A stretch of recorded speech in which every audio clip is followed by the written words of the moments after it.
Okay, the recording actually seems to be going pretty well. So this is, I think, maybe a useful tool. In the last episode, um, I, I was hoping to point out the dashboard and some of the tools available on the left-hand side here, explaining basically how pages are permanent placeholders for content, whereas a blog is comprised of the posts that you add, on a daily basis that get numbered or ordered chronologically.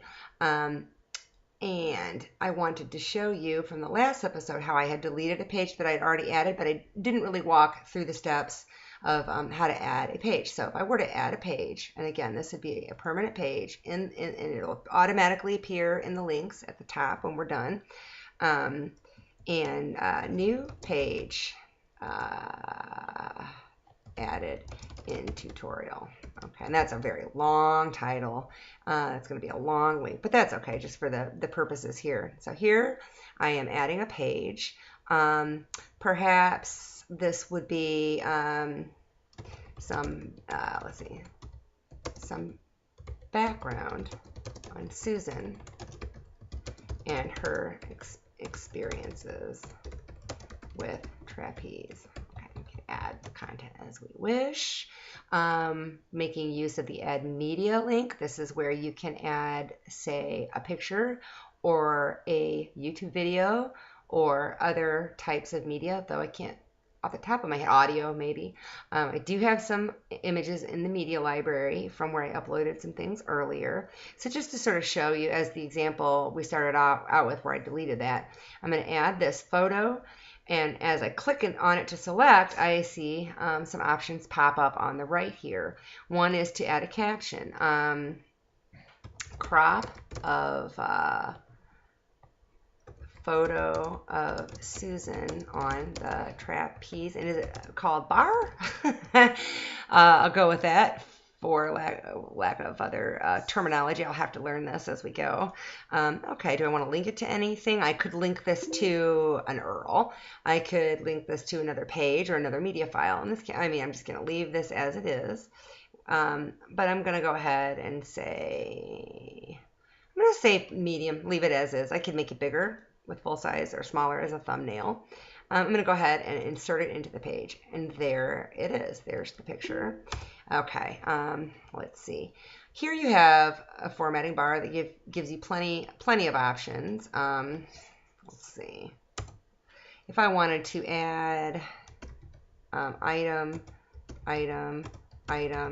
and say make that a bulleted list, I could do that here. I could either make a bulleted list, or let's say I could say point, and I'm just doing simple returns here. Highlight this and make this a numbered list. Never know when you're going to need these things down the road. I think that's a spell check, which is pretty cool. Let's say I did want to make this item 1. Let's say I wanted to make that a link. And we'll make that a link to your mom's site, bradley.net. Okay. Link to Jane Bradley. Okay. And add the link. So I have one item in my bulleted list that I made a link to Jane's page just for fun. Okay, this stuff down here has to do with setting layouts. This is particular to this theme, which I borrowed from someone. Much of this is open source, which means that you can go and you can find themes at the ready by many designers doing what I so love to do. And that is great and an option. I hope you'll stick with what we come up with in the meantime. But if one day down the road you outgrow the site and you decide that you would rather have a different look, it is literally as easy as installing a new theme and clicking that.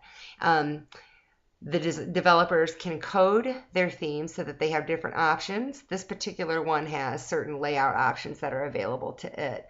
That is not necessarily something that is going to pop up with every theme. Really, these kinds of designs are limited only by imagination and time, and there are lots and lots and lots of different options out there. One of the reasons why I got into WordPress is because it's becoming an increasingly popular system for managing content. It puts managing content right into the user's hands. They don't have to deal with design. And so it's a very specific audience and really more and more popular for people. So I'm okay with this as an example page. So I'm going to go ahead and go right to publish. If I wanted to, because I wasn't sure, I could hit preview.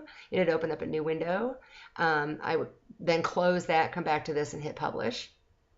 I can also set visibility here. Or I could save a draft. If I'm not ready to publish it, but I want to work on it later, I would click Save Draft. So I'm going to go ahead and hit Publish to show you now when I go back to this and it shows me the whole site. Here is our new page. And it's just added kind of willy-nilly. It's really important to be able to control the order that things appear in sometimes. So maybe you want the blog to be your second link, or you want this to be the last link. I can do that by going back into the dashboard, going to Pages, All Pages. I did number some of these already, and I couldn't even tell you what they are now. Let's see. We'll go into Home to double check it. Here is where I added the content. I'm pointing to this like you can see this my hand. This is where I added the text for the home page, and that's 0 in the order. Okay, going back, I'm just going to hit the back button. No harm there. What's the page about something else? That is 1. Okay. So I'm going back to the blog to see which number it is. This order is important only to order how those links appear. Luckily, we're not stuck with the default. Whoops, I didn't mean to go back into that. The default way that they were entered, or that would really stink. Okay, and like your blog, I think. Did I just check that? Yeah, that was 3. So I'm going to go back into All Pages, and I'm going to go into this one, and let's just say I want to make it the very last one in the list. I'm going to hit 4, and then I'm going to hit Update, and when I go back to the preview, with any luck, it'll be the last one in the list. Sometimes this is kind of painstaking if you want to change the whole order. Sometimes I'll even jot it down on a notepad so that I know what order I really truly want things to be. Okay, so that is adding a page. And again, in the All Pages section where all of them are collected, you can do trash. A quick edit allows you to get into some of the other attributes here. You can make a password for it. You could make a parent for it.